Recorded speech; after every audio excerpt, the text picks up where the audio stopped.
ఆ 50 ఎకరాలు హెచ్ఎండివేవే. శంషాబాద్ భూములపై హైకోర్టు తీర్పు. ఫేక్గా తేలిన డాక్యుమెంట్లు, కింది కోర్టుల ఉత్తర్వులు. 2007లోనే తెలంగాణ రాష్ట్రం ఉన్నట్టుగా పత్రాలు సృష్టించారు. బోగస్ గా తేలడంతో హెచ్ఎండిఏకు అనుకూలంగా తీర్పు. కేసీఆర్ గనక సీఎం ఉంటే ఇది తీర్పు రాకపోయేది, ఎందుకంటే సర్కార్ సహకరించకపోయేది కోర్టుకు. ఇగో 50 ఎకరాలు ఇప్పుడు ప్రభుత్వానికి వచ్చినాయి. కొట్టేదామని చూసినట్టు 2007లోనే తెలంగాణ రాష్ట్రం కొట్టేదామని చూసిరు. ఇది రామన్ భీమ ఈ బ్యాచ్ అంత ఉంటది. ఇది వెలుగు దినపత్రికలో ఉన్నటువంటి వార్తలు. ప్రజలారా, ఇవాళ మీకు ఒక చిన్న మీ అభిప్రాయాన్ని రేవంత్ రెడ్డి గారి పరిపాలన పైన మీ అభిప్రాయం చెప్పండి. తీసుకుంటున్న నిర్ణయాల పైన. ఈ కంట్రీ డిలేట్ది కేసు నడుస్తుందబ్బా, కోర్టులో ఉంది, అది నేను మాట్లాడకూడదని చెప్పి జడ్జి గారు చెప్పిండు ఆ మాట.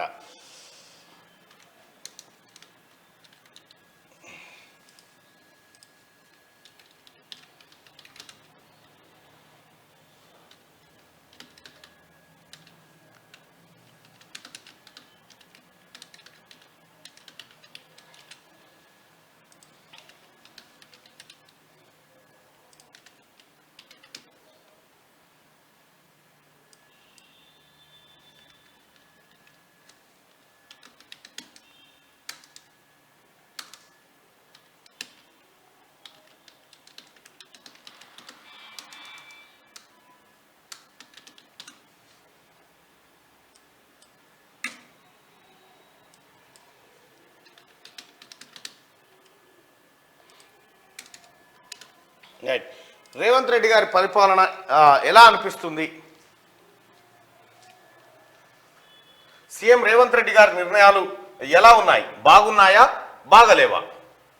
మీరు అభిప్రాయాన్ని తెలియజేయండి.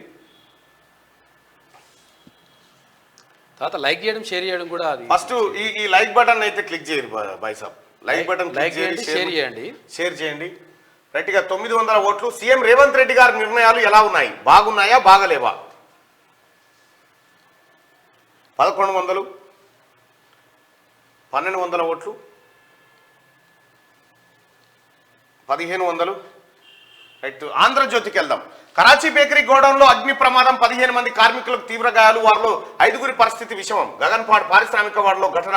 సీఎం దిగ్భ్రాంతి, మెరుగైన చికిత్సకు ఆయన ఆదేశాలు జారీ చేసిన ముఖ్యమంత్రి రేవంత్ రెడ్డి. ఇక రైట్, 2300 ఓట్లు, 2400, 2500, 2600, ఎస్ 26, 2700, 3000 ఓట్లు చూద్దాం. 2800, 2900, 3000 ఓట్లు. రైట్, సీఎం రేవంత్ రెడ్డి గారి నిర్ణయాలు ఎలా ఉన్నాయి? బాగున్నాయి అని 192% మంది ప్రజలు చేస్తున్నటువంటి మాట.